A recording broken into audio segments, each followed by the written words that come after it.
ನಮಸ್ಕಾರ. ಧನುರ್ಮಾಸ ಸತ್ಸಂಗದ 4ನೇ ದಿನಕ್ಕೆ ಸ್ವಾಗತ. ಲಕ್ಷ್ಮೀನಾಥ ಸಮಾರಂಭಾಂ ನಾಥಯಾಮುನ ಮಧ್ಯಮಾಂ ಅಸ್ಮದಾಚಾರ್ಯ ಪರ್ಯಂತಾಂ ವಂದೇ ಗುರುಪರಂಪರಾಂ. ಯೋ ನಿತ್ಯಮಚ್ಯುತ ಪದಾಂಬುಜ ಯುಗ್ಮ ರುಗ್ಮ ವ್ಯಾಮೋಹತಸ್ತದಿತರಾಣಿ ತೃಣಾಯ ಮೇನೆ. ಅಸ್ಮದ್ಗುರೋರ್ಭಗವತೋಸ್ಯ ದಯೈಕ ಸಿಂಧೋಃ ರಾಮಾನುಜಸ್ಯ ಚರಣೌ ಶರಣಂ ಪ್ರಪದ್ಯೆ. आपदामपहर्तारं दातारं सर्वसम्पदां लोकाभिरामं श्रीरामं भूयो भूयो नमाम्यहम्. यत्र यत्र रघुनाथकीर्तनं तत्र तत्र कृतमस्तकाञ्जलिं बाष्पवारी परिपूर्णलोचनं मारुतिं नमत राक्षसान्तकम्. कूजन्तं राम रामेति मधुरं मधुराक्षरम् आरुह्य कविताशाखां वन्दे वाल्मीकिकोकिलम्. वेदवेद्ये परे पुंसि जाते दशरथात्मजे वेदः प्राचेत सादासीत् साक्षाತ್ ರಾಮಾಯಣಾತ್ಮನ. ಗುರುಗಳ ಮತ್ತು ಶ್ರೀರಾಮನ ಚರಣಗಳಲ್ಲಿ ಪ್ರಾರ್ಥಿಸಿಕೊಂಡು ಇವತ್ತಿನ ವಿಷಯಕ್ಕೆ ಹೋಗೋಣ. ನಿನ್ನೆ ನಮ್ಮ ಸತ್ಸಂಗದಲ್ಲಿ ನಾವು ನೋಡಿದ ವಿಷಯ ಏನಂದ್ರೆ, ಹೇಗೆ ಪಾಯಸವನ್ನ ಕುಡಿದು ಆ 3 ರಾಣಿಯರಿಗೆ ಮಕ್ಕಳು ಜನ್ಮ ಆಗುತ್ತೆ ಅಂತ. ಈಗ ಇವತ್ತಿನ ವಿಷಯ ನಾವು ನೋಡ್ಬೇಕಾಗಿರೋದು, ಆ ಮಕ್ಕಳಿಗೆ ಹೇಗೆ ನಾಮಕರಣ ಮಾಡಲಾಗತ್ತೆ ಅನ್ನೋ ವಿಷಯ. ಅದಕ್ಕೆ ಮುಂಚೆ ಒಂದು ಕಥೆ ಇದೆ, ತುಂಬಾ ರಸವಾಗಿರೋ ಒಂದು ಕಥೆ ಇದೆ. ಇದನ್ನ ನಾವು ವಾಲ್ಮೀಕಿ ರಾಮಾಯಣದಲ್ಲಿ ಇದು ವರ್ಣನೆ ಮಾಡಿಲ್ಲ, ಮತ್ತೆ ನನಗೆ ಅದು ಎಲ್ಲಿ ಎಕ್ಸಾಕ್ಟ್ಲಿ ಯಾವ ರಾಮಾಯಣದ ಯಾವ ಆವೃತ್ತಿನಲ್ಲಿ ಅದು ಹೇಳಿದಲಾಗಿದೆ ಅನ್ನೋದು ಗೊತ್ತಿಲ್ಲ. ಆದ್ರೆ ಇದನ್ನ ಬಹಳಷ್ಟು ಸರಿ ಶ್ರೀ ವೈಷ್ಣವ ಆಚಾರ್ಯರು ಅವ್ರ ವ್ಯಾಖ್ಯಾನದಲ್ಲೆಲ್ಲ ಹೇಳ್ತಾರೆ. ಸೊ ಪ್ರಾಬಬ್ಲಿ ಇದು ಆಳ್ವಾರಗಳು ಹಾಡಿರುವಂತ ಅವರ ದಿವ್ಯ ಸೂಕ್ತಿಗಳಲ್ಲಿ ಅಲ್ಲಿ ಇರ್ಬೋದು ಈ ಕಥೆ ಅಂತ ಅನ್ಸುತ್ತೆ. ಏನಾಗುತ್ತೆ ಅಂದ್ರೆ, ಈ ಮಕ್ಕಳನ್ನ ತೊಟ್ಲಲ್ಲಿ ಹಾಕಿ ಮಲಗಿಸಿರ್ತಾರೆ ಅಲ್ಲ, ನಾಮಕರಣ ಮಾಡ್ಬೇಕು ಅಂತ ಮಕ್ಕಳನ್ನೆಲ್ಲ ತಯಾರಿ ಮಾಡಿ ಅಲ್ಲಿ ತೊಟ್ಲೆಲ್ಲ ಅರೇಂಜ್ ಆಗಿರುತ್ತೆ. ಅದ್ ಯಾವ ರೀತಿಯಲ್ಲಿ ಅರೇಂಜ್ಮೆಂಟ್ ಇರುತ್ತೆ ಅಂದ್ರೆ, ಮೊದಲನೇದಾಗಿ ಕೌಸಲ್ಯಗೆ ಹುಟ್ಟಿದ ಮಗ ಮೊದಲನೇ ತೊಟ್ಲಲ್ಲಿ, ಎರಡನೇದಾಗಿ ಕೈಕೇಯಿಗೆ ಹುಟ್ಟಿದ ಮಗ, ಮೂರನೇದಾಗಿ ಸುಮಿತ್ರೆಗೆ ಹುಟ್ಟಿರೋ ದೊಡ್ಡ ಮಗ, ಮತ್ತೆ ನಾಲ್ಕನೇದಾಗಿ ಅವಳಿಗೆ ಹುಟ್ಟಿರೋ ಲಾಸ್ಟ್ ಸೆಕೆಂಡ್ ಮಗ. ಸೊ ಈ ತರ ಈ ಮಕ್ಕಳನ್ನ ಕ್ರಮ ಈ ಪ್ರಕಾರದಲ್ಲಿ ಆಗಿರುತ್ತೆ. ಅಲ್ಲಿ ಈ ಮಕ್ಕಳನ್ನ ನೋಡಿದ್ರೆ ಎಲ್ಲಾ ಮಕ್ಕಳು ಜೋರಾಗಿ ಅಳ್ತಾ ಇದ್ದಾರೆ, ಏನೋ ಅಸಮಾಧಾನ ಆ ಮಕ್ಕಳಿಗೆ. ಆವಾಗ ವಸಿಷ್ಠ ಋಷಿ ಅಲ್ಲಿ ಬರ್ತಾರೆ ನಾಮಕರಣ ಮಾಡ್ಬೇಕಂತ. ಆಗ ಇವರು ಕೌಸಲ್ಯ, ಸುಮಿತ್ರೆ ಮತ್ತು ಕೈಕೇಯಿ ಹೇಳ್ತಾರೆ ವಸಿಷ್ಠ ಋಷಿಗೆ, ನೋಡಿ ಗುರುಗಳೇ, ಈ ಮಕ್ಳು ಏನೋ ಅಳ್ತಾನೇ ಇದ್ದಾವೆ, ಯಾಕೆ ಈ ತರ, ನಮ್ಗೇನೋ ಅರ್ಥನೇ ಆಗ್ತಾ ಇಲ್ಲ, ಏನೇ ಮಾಡಿದ್ರು ಅವ್ರ ಅಳು ನಾವು ನಿಲ್ಸಕ್ ಆಗ್ತಾ ಇಲ್ಲ ಅಂತ ಹೇಳ್ತಾರೆ. ಆಗ ವಸಿಷ್ಠ ಋಷಿ ನೋಡ್ತಾರೆ, ಅಲ್ಲಿ ಅವ್ರಿಗೆ ದಿವ್ಯ ದೃಷ್ಟಿಯಲ್ಲಿ ಗೊತ್ತಾಗುತ್ತೆ. ಅವ್ರೇನ್ ಹೇಳ್ತಾರೆ, ನೀವು ಹಾಕಿರೋ ಈ ಕ್ರಮ ಸರಿ ಇಲ್ಲ, ಇದನ್ ಬದಲಾಯಿಸಿ ಫಸ್ಟು ಅಂತ ಹೇಳ್ತಾರೆ. ಸೊ ವಸಿಷ್ಠ ಗುರು ಆದೇಶದ ಪ್ರಕಾರ ಮೊದಲನೇದಾಗಿ ಕೌಸಲ್ಯ ಮಗ, ಎರಡನೇದಾಗಿ ಸುಮಿತ್ರೆಯ ದೊಡ್ಡ ಮಗ, ಮೂರನೇದಾಗಿ ಕೈಕೇಯಿಯ ಮಗ, ನಾಲ್ಕನೇದಾಗಿ ಸುಮಿತ್ರೆಯ ಎರಡನೇ ಮಗ, ಈ ಕ್ರಮದಲ್ಲಿ ಜೋಡಿಸ್ತಾರೆ ತೊಟ್ಲುಗಳನ್ನ. ಆಗ ಆ ಅಳು ಅರ್ಧ ನಿಂತು ಹೋಗುತ್ತೆ, ಆದ್ರೂ ಅಳ್ತಾ ಇದ್ದಾವೆ ಮಕ್ಕಳು. ಮತ್ತೆ ವಸಿಷ್ಠ ಗುರುಗಳಲ್ಲಿ ಬಂದು ನೋಡ್ತಾರೆ, ಇನ್ನ ಅವ್ರಿಗೊಂದು ಗೂಢಾರ್ಥ ಗೊತ್ತಾಗುತ್ತೆ. ಅವ್ರು ಆವಾಗ ಏನ್ ಹೇಳ್ತಾರೆ ಅಂದ್ರೆ, ನೀವು 4 ತೊಟ್ಲು ಇಟ್ಟಿದ್ದೀರಲ್ಲ ಅದೇ ತಪ್ಪು, 4 ತೊಟ್ಲು ಬೇಡ, ಇಲ್ಲಿ 2 ಸಾಕು. ಏನ್ ಮಾಡಿ, ಸುಮಿತ್ರೆಯ ದೊಡ್ಡ ಮಗನನ್ನ ಕೌಸಲ್ಯ ಮಗನ ಜೊತೆಗೆ ಒಂದೇ ತೊಟ್ಲಲ್ಲಿ ಮಲಗಿಸಿ, ಮತ್ತೆ ಸುಮಿತ್ರೆಯ ಎರಡನೇ ಮಗನನ್ನ ಕೈಕೇಯಿಯ ಮಗನ ಜೊತೆ ಮಲಗಿಸಿ. ಈ ರೀತಿಯಲ್ಲಿ ತೊಟ್ಲಲ್ಲಿ ಹಾಕಿದ ತಕ್ಷಣ ಆ ಮಕ್ಕಳೆಲ್ಲ ಸಂತೋಷವಾಗಿ ಇರುತ್ತೆ, ಆ ಅಳು ಅನ್ನೋದು ಸಂಪೂರ್ಣ ನಿಂತು ಹೋಗ್ಬಿಡುತ್ತೆ, ಮತ್ತೆ ಅವ್ರು ತುಂಬಾ ಖುಷಿಯಾಗಿ ಆ ಮಕ್ಕಳಿರ್ತವೆ. ಇದರಲ್ಲಿ ಒಂದು ಗೂಢಾರ್ಥ ವಸಿಷ್ಠರು ಏನ್ ಗೊತ್ತಾಯ್ತು ಅದನ್ನ ನಾವು ಆಮೇಲೆ ನೋಡೋಣ. ಈಗ ಮೊದಲು ಈ ಕತೆ ಕೇಳಿಸ್ಕೊಂಡ್ವಲ್ಲ, ಇಲ್ಲಿಂದ ಮುಂದೆ ನಾಮಕರಣದ ಕಡೆ ಹೋಗೋಣ. ಸೊ ವಸಿಷ್ಠ ಗುರುಗಳು ಅಲ್ಲಿ ಅವ್ರ ಪುರೋಹಿತರು, ಅವರು ಇವಾಗ ನಾಮಕರಣ ಮಾಡೋರಿದ್ದಾರೆ. ಇದನ್ನ ವಾಲ್ಮೀಕಿ ಋಷಿಗಳು ವರ್ಣನೆ ಮಾಡ್ತಾರೆ. ಅತಿಥ್ಯೈಕಾದಶಾಹಂ ತು ನಾಮಕರ್ಮ ತಥಾ ಕರೋತ್ ಜ್ಯೇಷ್ಠಂ ರಾಮಂ ಮಹಾತ್ಮಾನಂ ಭರತಂ ಕೈಕಯೀಸುತಂ ಸೌಮಿತ್ರಿ ಲಕ್ಷ್ಮಣಮಿತಿ ಶತ್ರುಘ್ನಮಪರಂ ತಥಾ ವಸಿಷ್ಠಃ ಪರಮಪ್ರೀತೋ ನಾಮಾನಿ ಕುರುತೆ ತದಾ.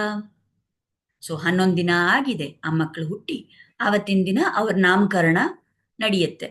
ವಸಿಷ್ಠ ಗುರುಗಳು ಅವರು ಮೊದಲನೇದಾಗಿ ಜ್ಯೇಷ್ಠ ಪುತ್ರನನ್ನ ಅವನನ್ನ ಮಹಾತ್ಮ ಅಂತ ಹೇಳ್ತಾರೆ ಇಲ್ಲಿ ವಾಲ್ಮೀಕಿ. ಆ ಮಹಾತ್ಮನನ್ನ ರಾಮ ಅಂತ ಹೆಸರಿಡ್ತಾರೆ. ಕೈಕೇಯಿಯ ಮಗನಿಗೆ ಭರತ ಅಂತ ಹೆಸರು ಕೊಡ್ತಾರೆ. ಸುಮಿತ್ರೆಯ ದೊಡ್ಡ ಮಗನಿಗೆ ಲಕ್ಷ್ಮಣ ಅಂತ ಹೆಸರು ಕೊಡ್ತಾರೆ. ಅಂಡ್ ಸುಮಿತ್ರೆಯ ಎರಡನೇ ಮಗನಿಗೆ ಶತ್ರುಘ್ನ ಅಂತ ಹೆಸರು ಕೊಡ್ತಾರೆ. ಸೊ ವಸಿಷ್ಠ ಗುರುಗಳು ಈ ಹೆಸರುಗಳನ್ನ ಇಡೋವಾಗ ಅವ್ರು ಯಾವ ರೀತಿ ಇದನ್ನ ಆಯ್ಕೆ ಮಾಡಿದ್ದಾರೆ, ಯಾಕೆ ಈ ಪರ್ಟಿಕ್ಯುಲರ್ ಹೆಸರುಗಳನ್ನೇ ಅವರು ಚೂಸ್ ಮಾಡ್ಕೊಂಡಿದ್ದಾರೆ, ಇದನ್ನ ನಾವು ನೋಡ್ಬೇಕು. ವಸಿಷ್ಠ ಗುರುಗಳು ತ್ರಿಕಾಲ ಜ್ಞಾನಿಗಳು. ಅವ್ರಿಗೆ ಈ ಮಕ್ಕಳ ಹಿನ್ನೆಲೆ ಏನು ಅನ್ನೋದು ಗೊತ್ತಿದೆ, ಯಾರಿಲ್ಲ ಆಕ್ಚುಲಿ ಹುಟ್ಟಿರೋದು ಅಂತಾನು ಗೊತ್ತಿದೆ. ಇವ್ರ ಮುಂದೆ ಯಾವ ಒಂದು ಪಾತ್ರ ಇವ್ರಿಗಿದೆ ಇನ್ನ ಮುಂದೆ ಬರೋ ಸಮಯದಲ್ಲಿ ಅನ್ನೋದು ಅವ್ರಿಗೆ ಗೊತ್ತು. ಆ ದೃಷ್ಟಿಯಿಂದ ಅವರು ಈ ಹೆಸರುಗಳನ್ನ ಕೊಟ್ಟಿದ್ದಾರೆ. ಈಗ ಈ ಹೆಸರುಗಳ ಅರ್ಥವನ್ನ ನೋಡೋಣ. ಮೊದಲನೇದಾಗಿ ಕೌಸಲ್ಯೆಯ ಮಗನನ್ನ ರಾಮ ಅಂತ ಹೆಸರಿಟ್ಟಿದ್ದಾರೆ. ಈ ಹೆಸರಿಗೆ ವ್ಯಾಖ್ಯೆ ಹೆಂಗೆ ಅಂದ್ರೆ, ರಮಂತೆ ಸರ್ವೇ ಜನಾಹ ಗುಣೈ ಅಸ್ಮಿನ್ ಇತಿ ರಾಮಃ. ಯಾರನ್ನ ನೋಡಿ ಎಲ್ಲಾ ಜನರಿಗೂ ಬಹಳಷ್ಟು ಆನಂದ ಆಗುತ್ತೋ ರಮಣೀಯವಾಗಿರುವಂತ ನಾಮ. ಯಾಕೆ ಅವ್ರಿಗೆ ಸಂತೋಷ ಆಗುತ್ತೆ ಜನರಿಗೆ? ಅವರ ಗುಣವನ್ನ ನೋಡಿ ಯಾರು ಸಂತೋಷ ಪಡ್ತಾರೋ, ಯಾರು ಪ್ರಜೆಗೆ ಈ ಒಂದು ಆನಂದವನ್ನ ಕೊಡ್ತಾನೋ ಅವನ ಗುಣಗಳಿಂದ, ಅವನು ರಾಮ. ಎರಡನೇದಾಗಿ ಭರತ. ಯಾರು ಭರತ ರಾಜ್ಯ ಭರಣಾತ್ ಬಿಭರ್ತಿ ಇತಿ ಭರತ. ಯಾರು ರಾಜ್ಯದ ಭಾರವನ್ನ ಹೊರ್ತಾನೋ ಅವನು ಭರತ. ಇದು ನಮಗ್ ಗೊತ್ತಿದೆ ಮುಂದೆ ಏನಾಗುತ್ತೆ ಅಂತ. ರಾಮ ವನವಾಸಕ್ಕೆ ಹೋದಾಗ ನನಗ್ ಬೇಡ ಬೇಡ ಅಂತ ಹಠ ಮಾಡಿದ್ರೂ ಕೂಡ ಕಡೆಗೆ ಭರತ ಆ ರಾಜ್ಯವನ್ನ ಆಳುವಂತ ಪರಿಸ್ಥಿತಿ ಬರುತ್ತೆ. ಅವನಿಗೆ ಬೇಕಿಲ್ಲ, ಅವನದನ್ನ ಭಾರ ಅಂತ ತಿಳ್ಕೊತಾನೆ. ಅದ್ ಆಗೋದಿದೆ ಮುಂದೆ. ಅದನ್ನ ಈಗಲೇ ಗೊತ್ತಾಗಿ ಭರತ ರಾಜ್ಯದ ಭಾರವನ್ನ ಹೊರವನು, ಅವನನ್ನ ಭರತ ಅಂತ ಹೆಸರು ಕೊಡ್ತಾರೆ ವಸಿಷ್ಠ ಋಷಿ. ಲಕ್ಷ್ಮಣೋ ಲಕ್ಷ್ಮಿ ಸಂಪನ್ನ. ಯಾರಿಗೆ ಲಕ್ಷ್ಮಿ ಸಂಪನ್ನತೆ ಯಾರಿಗಿದೆಯೋ ಅವನು ಲಕ್ಷ್ಮಣ ಅಂತ ಹೇಳ್ತಾರೆ. ಈಗ ನಮ್ಗೆ ವಿಚಾರ ಬರ್ಬೋದು, ಯಾವ ಲಕ್ಷ್ಮಿ ಇತ್ತು ಲಕ್ಷ್ಮಣನ ಹತ್ರ? ಎಲ್ಲೂ ಆ ಥರ ಉಲ್ಲೇಖ ಇಲ್ವಲ್ಲ. ಲಕ್ಷ್ಮಣನಿಗೆ ಏನೋ ತುಂಬಾ ಸಂಪತ್ತಿತ್ತು, ಎಲ್ಲ ಐಶ್ವರ್ಯ ಇತ್ತು ಅಂತ. ಆದ್ರೆ ಯಾವ ಲಕ್ಷ್ಮಿ ಮತ್ತೆ ಅವನ ಹತ್ರ ಇದ್ದಿದ್ದು? ಕೈಂಕರ್ಯ ಲಕ್ಷ್ಮಿ, ಸೇವೆಯ ಲಕ್ಷ್ಮಿ. ಸೇವೆ ಸದಾ ಕಾಲ ನಾನು ರಾಮನ ಸೇವಕನಾಗಿರ್ಬೇಕು ಅನ್ನೋ ಭಾವ, ಅದೇ ಲಕ್ಷ್ಮಣನಿಗಿದ್ದಿದ್ದ ಲಕ್ಷ್ಮಿ. ಸೊ ಲಕ್ಷ್ಮಣೋ ಲಕ್ಷ್ಮಿ ಸಂಪನ್ನ. ಈ 3 ಹೆಸರಲ್ಲೂ ಏನೋ ನಮ್ಗೆ ಅರ್ಥ ಆಗೋ ತರ ಇದೆ. ಆದ್ರೆ ಈ 4ನೇ ಹೆಸರು ಅದಕ್ಕೆ ಕೊಡೋ ವ್ಯಾಖ್ಯೆ ನಮ್ಗೆ ಅರ್ಥನೇ ಆಗಲ್ಲ. ಶತ್ರುಘ್ನೋ ನಿತ್ಯ ಶತ್ರುಘ್ನ. ಯಾರು ಸದಾ ಕಾಲ ಶತ್ರುಗಳನ್ನ ನಾಶ ಮಾಡ್ತಾನೋ ಅವನು ಶತ್ರುಘ್ನ ಅಂತ ಹೇಳ್ತಾರೆ. ಈಗ ನಾವು ಇಡೀ ರಾಮಾಯಣದ ಕತೆ ನಾವು ಕೇಳಿದೀವಿ. ನಮಗ್ ಗೊತ್ತಿರೋ ವಿಷಯ ಏನಂದ್ರೆ, ವನವಾಸಕ್ಕೆ ಹೋದಾಗ ರಾಮ ಮತ್ತು ಲಕ್ಷ್ಮಣ ಅವ್ರು ಎಷ್ಟೊಂದು ಅಸುರಗಳನ್ನ ರಾಕ್ಷಸರನ್ನ ಎಲ್ಲ ಕೊಂದ್ರು, ಅವ್ರನ್ನ ನಾಶ ಮಾಡಿದ್ರು. ಸೊ ಅವರೆಲ್ಲ ಶತ್ರು ನಾಶ ಮಾಡಿದ್ದಾರೆ ಅಂದ್ರೆ ಅದು ಓಕೆ, ಎಲ್ಲೋ ನಮ್ಗೆ ಅರ್ಥ ಆಗುತ್ತೆ. ಆದ್ರೆ ಶತ್ರುಘ್ನ ಎಲ್ಲಿ ಶತ್ರುಗಳನ್ನ ನಾಶ ಮಾಡ್ದ?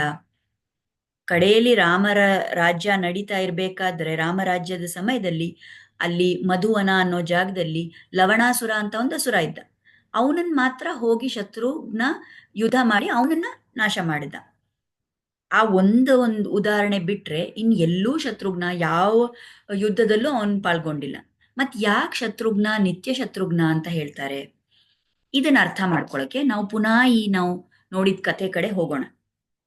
ಈಗ ನಮಗೆ ಈ ಹೆಸರುಗಳು ಗೊತ್ತಾದ್ಮೇಲೆ ನಮ್ಗೆ ಗೊತ್ತಾಯ್ತಲ್ಲ ಯಾವ ಕ್ರಮದಲ್ಲಿ ಆ ಮಕ್ಕಳನ್ನ ಒಟ್ಟಿಗೆ ಮಲಗಿಸಿದಾಗ ಆ ಅಳು ನಿಂತಿತು ಅಂತ. ಸೊ ರಾಮ ಅವ್ರ ಪಕ್ಕದಲ್ಲಿ ಲಕ್ಷ್ಮಣ, ಭರತ ಅವನ ಪಕ್ಕದಲ್ಲಿ ಶತ್ರುಘ್ನ. ಈ ರೀತಿ ನಾವು ಅವ್ರ ಮಕ್ಕಳನ್ನ ಮಲಗಿಸಿದಾಗ ಆ ಅಳು ನಿಂತು ಹೋಯ್ತು.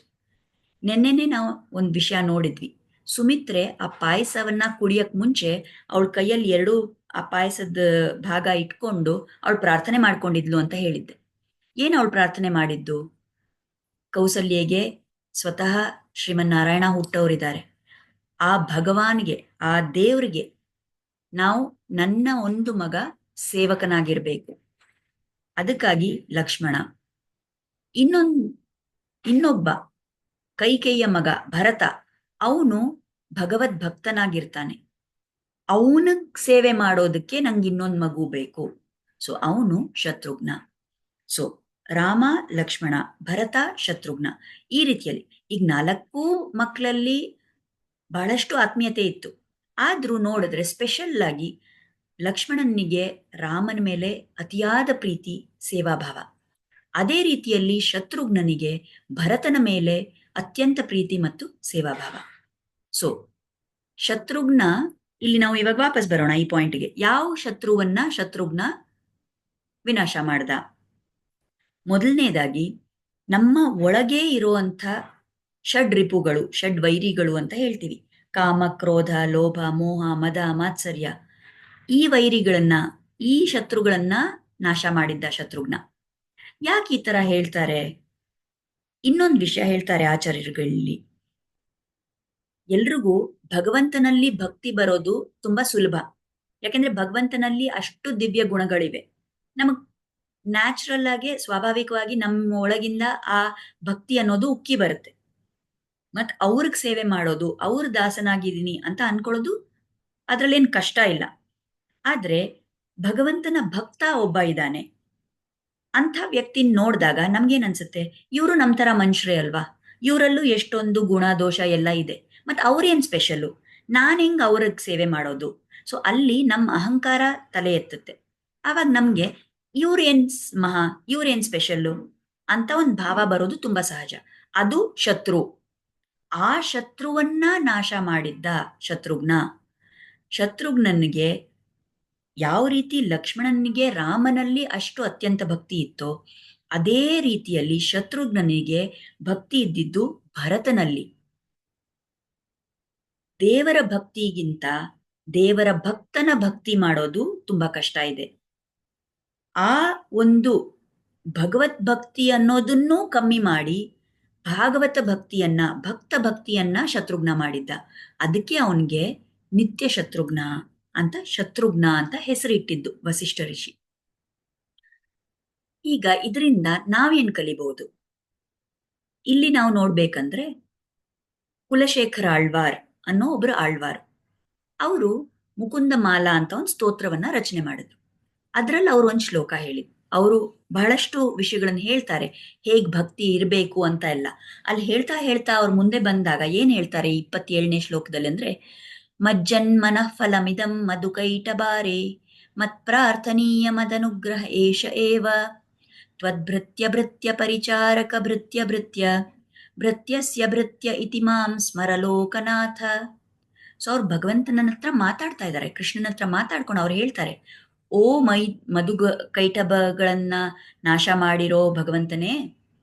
ಸೊ ಕೃಷ್ಣನನ್ನ ಮಾತಾಡ್ಸ್ತಾ ಇದ್ದಾನೆ, ನನ್ನ ಜನ್ಮದ ಫಲ ಯಾವುದ್ರಲ್ಲಿದೆ, ಮತ್ ನನಗೇನ್ ಬೇಕು ನಿನ್ನಿಂದ ಅನುಗ್ರಹ ಅಂದ್ರೆ, ನೀನ್ ನನ್ನನ್ನ ನಿನ್ನ ದಾಸನ ದಾಸನ ದಾಸನ ದಾಸನ ದಾಸನ ದಾಸ ಅಂತ ತಿಳ್ಕೊ. ಅಂದ್ರೆ 7 ಸರಿ ಈ ಭೃತ್ಯ ಅಂತ ಹೇಳ್ಕೊಂಡ್ ಬಂದಿದ್ದಾನೆ. ಭೃತ್ಯ ಅಂದ್ರೆ ದಾಸ. ಸೊ ಅವ್ರೇನ್ ಹೇಳ್ತಾ ಇದ್ದಾರೆ ಕುಲಶೇಖರ ಆಳ್ವಾರ್ ಅಂದ್ರೆ, ನಾನ್ ನಿನಗ್ ಡೈರೆಕ್ಟ್ ಆಗಿ ಭಕ್ತಿ ಮಾಡಕ್ ನನಗೆ ಕ್ಷಮತೆ ಇಲ್ಲ, ಆದ್ರೆ ನಿನ್ನ ದಾಸನ ಯಾರ್ ದಾಸ ಇದ್ದಾನೆ, ಅವನ್ ದಾಸ ಯಾರಿದ್ದಾನೆ, ಆ ತರ ನಿನ್ನಿಂದ ತುಂಬಾ ದೂರ ಇದ್ರು ಯಾರ್ ನಿನ್ನ ಭಕ್ತಿ ಮಾಡ್ತಾರೋ ಅವರನ್ನ ನಾನು ಭಕ್ತಿ ಮಾಡೋ ತರ ನಾನ್ ಮಾಡ್ತಾ ಇದ್ದೀನಿ ಅನ್ನೋ ತರ ನೀನ್ ನನ್ಗೆ ಅನುಗ್ರಹ ಮಾಡು ಅಂತ ಹೇಳ್ತಾರೆ. ಸೊ ಇಲ್ಲಿ ನಾವು ಏನ್ ತಿಳ್ಕೊಳ್ಳೋದಂದ್ರೆ, ಭಗವಂತನ ಭಕ್ತಿ ಮಾಡೋದಕ್ಕಿಂತ ಭಗವಂತನ ಭಕ್ತರ ಭಕ್ತಿಯನ್ನ ಮಾಡೋದು, ಅವ್ರಿಗೆ ನಾವು ಸೇವೆ ಮಾಡೋದು. ಭಗವಂತನ ಸೇವೆ ಒಂದು ಕಡೆ ಆದಿದ್ರೂನು ಯಾರ್ ಭಗವತ್ ಭಕ್ತರಾಗಿರ್ತಾರೋ ಅವರ ಭಕ್ತಿ ನಾವು ಮಾಡೋದ್ರಿಂದ ನಮಗೆ ಭಗವಂತನ ಅನುಗ್ರಹ ಖಂಡಿತ ಸಿಗುತ್ತೆ. ಇನ್ನೊಂದು ವಿಷಯ, ಇಲ್ಲಿ ಆದಿಪುರಾಣದಲ್ಲಿ, ಬ್ರಹ್ಮ ಪುರಾಣದಲ್ಲೇ ಭಗವಂತನೇ ಇದನ್ನ ಸ್ವತಃ ಹೇಳಿದಾನೆ. ಕೃಷ್ಣ ಅರ್ಜುನನ ಹತ್ರ ಮಾತಾಡ್ಕೊಂಡು ಈ ವಿಷಯವನ್ನ ಹೇಳಿದ ಉಲ್ಲೇಖ ಇದೆ.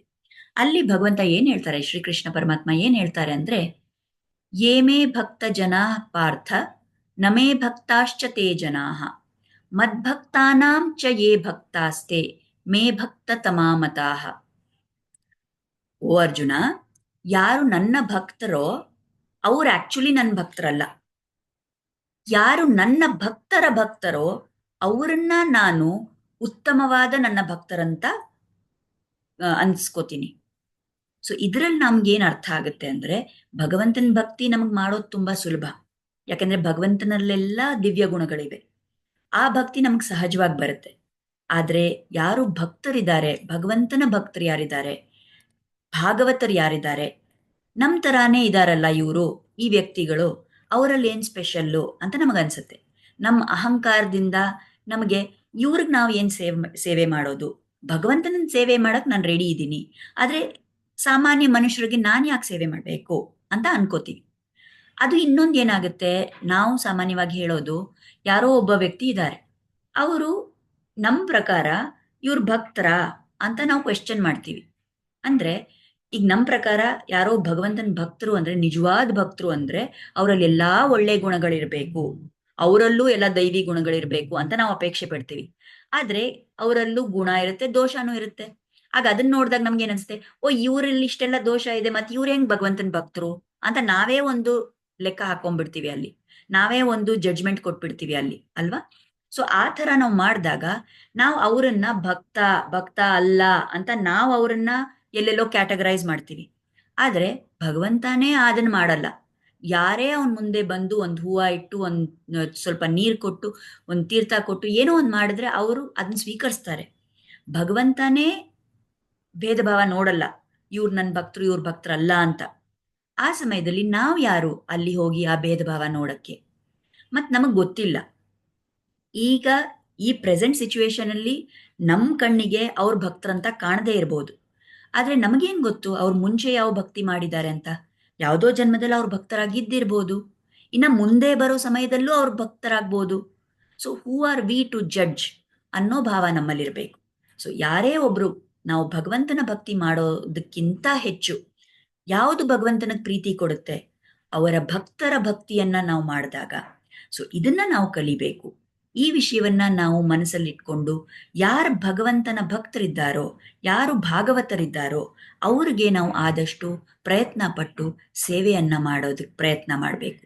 ಆ ರೀತಿ ಸೇವೆ ನಾವು ಮಾಡಿದಾಗ ಭಗವಂತನಿಗೆ ತುಂಬಾ ಸಂತೋಷ ಆಗಿ ಅವರ ಅನುಗ್ರಹ ನಮಗೆ ಸಿಗುತ್ತೆ. ಸೊ ಇದು ಇವತ್ತಿನ ನಮ್ಮ ವಿಷಯ.